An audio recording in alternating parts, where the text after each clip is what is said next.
Maka para ulama-ulama salaf dulu, bahkan sejak zaman Nabi SAW, bahkan Nabi melakukannya, sahabat mengerjakannya, tabi'in menunaikannya, ulama menggarisbawahinya. Apa yang dilakukan? Mereka menghidupkan malam-malam Sya'ban dengan ibadah. Malam-malam Sya'ban, apalagi kalau sudah masuk ke pertengahannya sampai akhirnya, karena mereka merasa waktunya sudah mau berakhir.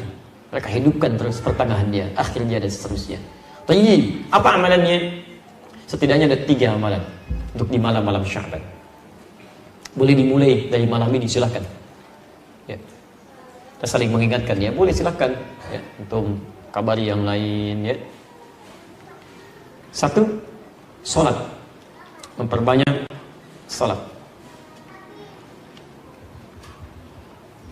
2, berinteraksi dengan Al-Quran, tilawah Al-Quran, mau baca, mau pahami, kan? Mau menghafal, merajaah, mengulang, silahkan. 3, memperbanyak doa dan istighfar. Memperbanyak doa dan istighfar. 1, salat. 2, memperbanyak interaksi dengan Al-Quran. 3, memperbanyak doa dan istighfar. Salatnya ada 3 jenis yang bisa dikerjakan. 1, qiyamul lail. Qiyam al-lail, qiyamul lail. 2, tahajud. 3, witir. Qiyamul lail, tahajud, witir. Baik, kalau secara bahasa, qiyamul lail itu semua salat yang dikerjakan di malam hari. Salat pada malam hari. Tapi kalau spesifik istilah fiqih, qiyamul lail itu adalah salat yang dikerjakan pasca salat isya dan sunnahnya tanpa diawali dengan tidur terlebih dahulu. Jadi untuk membedakan dengan tahajud. Kalau qiyamul lail, Anda sudah salat isya, kemudian salat sunnah, lalu Anda salat di situ 2 rakaat, 4 rakaat, 6 rakaat, tutup dengan witir 1 rakaat atau 3 rakaat. Itu disebut dengan qiyamul lail. Di luar bulan Sya'ban, umumnya sholat ini dikerjakan bagi orang yang belum tentu bangun di malam hari. Karena terlampau lelah misalnya, diduga tidak bisa bangun malam, maka dia sholat terlebih dahulu sebelum tidur, tutup dengan witir sebelum tidur. Jelas ya? Tapi di bulan Sya'ban, tidak harus menunggu itu. Ya, silahkan, nggak apa-apa. Begitu selesai isya, sholat sunnahnya, menjelang tidur Anda sholat dulu. 2 rakaat, 4 rakaat, kan? 6 rakaat, kemudian witir. Dan boleh malamnya tahajud lagi. Setelah Anda tidur, silahkan, gak ada masalah. Ya. Nah, dalam konteks qiyamul lail ini, ya, isyarat di Qur'annya jangan mempersulit, mudahkan. Bahkan bacaan-bacaannya pilih yang paling mudah. Ya. Quran surah ke-73 ayat 20. Faqra'u ma tayassara minal Qur'an. Silahkan baca yang mudah-mudah, ringan-ringan dari Al-Quran. Silahkan. Ya. Dan ringan itu bisa relatif, ya. Ringannya Nabi itu 100 ayat Al-Baqarah. Ringan, itu ya. Masya Allah. Antum ya demikian. Qul huwallah, ya. Kemudian An-Nas rakaat kedua. Hari keduanya tambah lagi Ad-Duha, setelahnya Alam Nashrah. Naik lagi. Ya. Jadi kalau bisa begini, saran saya, hidupkan di keluarga. Dengan anak-anak boleh kok jamaah. Boleh untuk memberikan bimbingan. Boleh. Ya, tahajud atau qiyamul lail berjamaah untuk memberikan bimbingan itu sah. Seperti Nabi pernah menjadi imam bagi Abdullah bin Abbas radhiyallahu taala anhuma. Salat malam. Ada di Abu Dawud nomor hadis 1365 ketika di rumah Sayyidah Maimunah. Ibnu Abbas salat di belakang. Ya, kemudian setelah itu ditarik oleh Nabi sampai sejajar begini. Itu salatnya sedang tahajud. Awas, hati-hati. Saya suka agak bingung ini ya, agak sulit memahami, gagal dalam paham bagi orang-orang mengatakan dilarang bid'ah tahajud berjamaah itu. Tapi Anda menjadikan hadis ini untuk membenarkan imam dengan makmum dalam posisi sejajar. Jadi kalau ada satu imam, dan pasti imamnya satu, ya, kemudian ada makmum 1 orang. Makmum berdiri di sini. Anda katakan posisi imam dengan makmum itu sejajar begini. Pernah dengar ini? Sah, boleh. Apa hadisnya, apa dalilnya? Karena Ibnu Abbas pernah sholat bersama Rasulullah, kemudian ditarik oleh Nabi supaya sejajar begini. Anda menjadikan hadis itu untuk dalil sejajar dalam shaf. Tapi kenapa Anda kemudian lupakan kalau sholat itu sedang sholat bersama qiyamul lail, tahajud? Jadi ini menunjukkan kebolehan tahajud berjamaah. Apa tujuannya? Barangkali satu, untuk membimbing, mengajarkan. Kalau dalam konteks bimbingan kemudian mengajarkan seseorang untuk bisa mendapatkan kenyamanan dalam tahajud, itu boleh dilakukan, silakan, gak ada masalah. Kenapa nggak Anda hidupkan? Mungkin anak-anak yang belum kenal qiyamul lail, supaya terbiasa dengan tarawihnya nanti, silahkan bangunkan. Ya. Ayo kita mulai dulu, hidupkan di rumahnya. Jangan berat-berat, kasih yang ringan dulu. Ya, dan rakaatnya jangan banyak-banyak dulu. Supaya sesuai sunnah Nabi ya, kita 11 rakaat. Masya Allah. Malam pertama, besok gak mau ikutan lagi. Dua dulu aja, dua, witirnya satu, sudah enak, naik lagi, Qul huwallah dulu supaya nyaman, kan? Begitu besok mau sholat, Pak, kayak kemarin ya, Qul huwallah lagi. Ya nggak apa-apa, Qul huwallah dulu. Besok Pak, kok Qul huwallah mau dulu, naikin dong. Ad-duha, 4 rakaat, 6 rakaat, 11 rakaat. Begitu akhir bulan Sya'ban dia terbiasa. Begitu masuk Ramadan, bukankah ada sholat yang dikerjakan dengan berjamaah pasca sholat Isya dan sunnahnya? Sholat apa itu? Tahu? Jadi kalau sudah terbiasa, nanti begitu masuk Ramadan, stabil Pak, Bu. Stabil. Bukan cuma di awalnya sampai akhir. Karena sudah terbiasa, ada kenyamanan di situ. Sholat, tenang, nyaman, awal sampai dengan akhir. Tapi kalau nggak biasa, umumnya, itu numpang kaget aja. Numpang rame tuh. Ada jamaah hore, jamaah kagetan, rame. Jadi begitu awal puasa, bang, rame ke masjid semua. Dia, Masya Allah, rame. Tapi karena nggak pernah terbiasa sebelumnya, awal-awal, bubar sampai keluar pintu An-Nur. Begitu pertengahan, terjadi kemajuan. Sapnya maju ke depan. Tuh. Sampai akhir Ramadan. Ini karena nggak pernah dibiasakan. Gitu kan? Jadi awal, ayo coba kita bangun. Semangat yang sama. Ya. Malamnya, yuk bangun tahajud. Tunaikan. Tahajud, maksimalkan. Jadi kalau sudah enak seperti itu, Masya Allah. Bahkan dulu, selevel. Hudzaifah al-Yamani, Al-Mughirah bin Syu'bah, Abdullah bin Mas'ud radhiyallahu ta'ala anhum jami'an, orang-orang baik. Sebagian mereka bahkan dipuji oleh Nabi SAW. Bacaan Qurannya indah. Itu datang kepada Sayyidah Aisyah radhiyallahu ta'ala anha. Rahmatullah. Di hadis riwayat Al-Bukhari, nomor hadis 2008 sampai nomor hadis 2012. Kaifa kanat salatu Rasulullah sallallahu alaihi wasallam?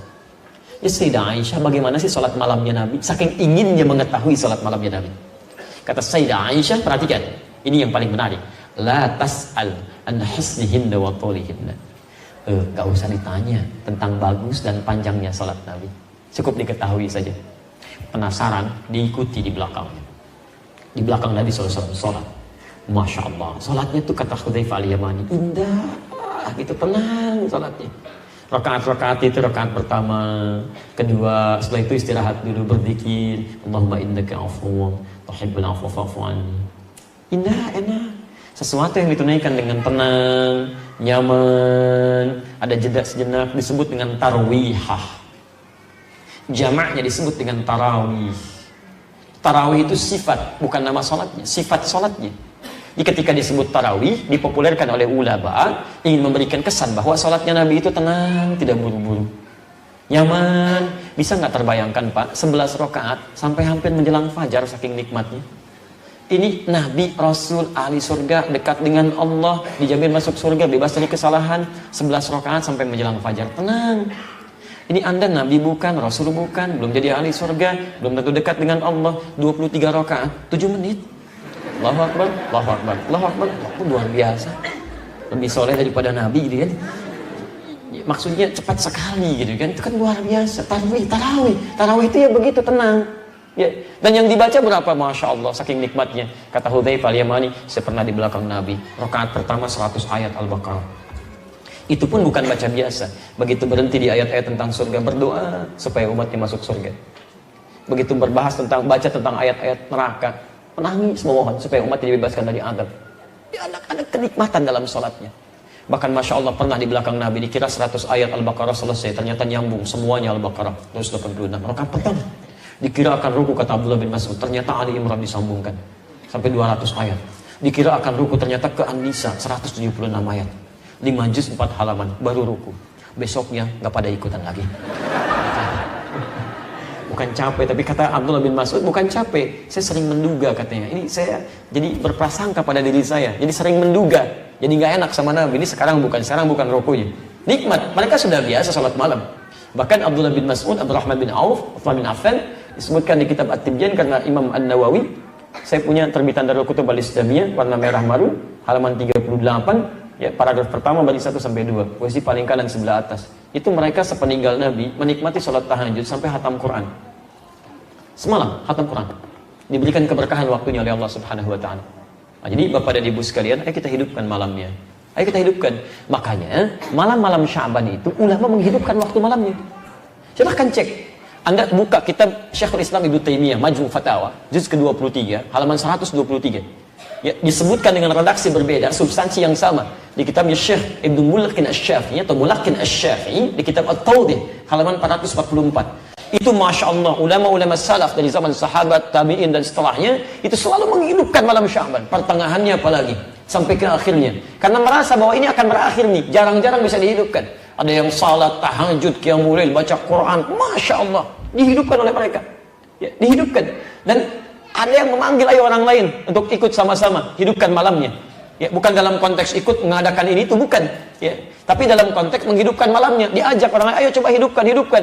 Ada yang ke masjid, ada yang di rumah, ya, baca Quran macam-macam, ada yang Yasinan, ada yang Baqarahan, Ali Imranan, An-Nisaan, ya, Al-An'aman, Al-A'rafan. Ya, ini tidak harus Anda batasi.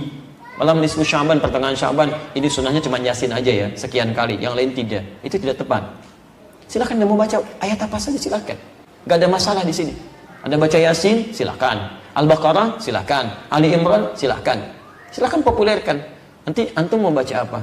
Saya Baqarahan, Masya Allah. Antum Ali Imranan, Masya Allah. Antum Al-An'aman, Masya Allah. Yang sana apa? Yasinan. Sudah selesai. Baca, pahami isinya, amalkan isinya. Itu poinnya. Jangan dibaca sekian kali, tapi nggak paham artinya. Ya, itu walaupun ada pahalanya, tapi maknanya nggak kita dapatkan dalam kehidupan. Jadi jangan meributkan sesuatu yang memang esensinya tidak kita ketahui, pelajari dulu. Ya. Tidak dilarang Anda menghidupkan malam Sya'ban. Yang keliru itu menjadikan malam itu untuk menunaikan sesuatu yang tidak ada tuntunannya. Di Anda ngajak orang dengan cara yang salah itu nggak boleh. Walaupun perbuatannya baik, dulu pernah ada masa orang-orang sudah mulai malas untuk menunaikan ibadah, maka diajak oleh para ulama. Tapi sebagian ada yang mengajak dengan cara yang salah, memunculkan hadis-hadis yang tidak dikenal riwayatnya. Ya. Pernah dengar ini, orang sholat di malam pertengahan Sya'ban, nisfu Sya'ban, sholatnya 100 rakaat, kan? Dan sholatnya begini, bacanya ini dapat pahala sekian. Pernah dengar? Ya, ada riwayatnya, dan itu bukan palsu hadisnya, bukan palsu, tapi palsu banget. Itu cuma Nabi nggak ada, di kitab hadis palsu pun nggak ditemukan, nggak ada, karena dulu nggak ada, gitu kan? Jadi Anda tidak dilarang kalau ingin menghidupkan malam Sya'bannya, tapi tidak harus melakukan sesuatu yang tidak ada dasar dalilnya. Itu aja poinnya. Ya, kalau ingin menunaikan ibadah silakan, gak ada masalah. Bahkan Syekhul Islam Ibnu Taimiyah mengatakan orang-orang mulai ke masjid, ada yang berjamaah sholatnya malamnya, tapi bukan hanya sesekali, bukan berarti dirutinkan begitu, tidak. Ya, jelas ya? Baik, jadi hidupkan malamnya, hidupkan siangnya. Baik, kalau sholat malam waktunya kapan? Masa siang? Sholat malam pasti malam. Nggak ada sholat malam siang, kan? Makanya tahajud itu malam, qiyamul lail itu malam, witir itu malam. Kalau siang apa tadi? Puasa. Siang puasa.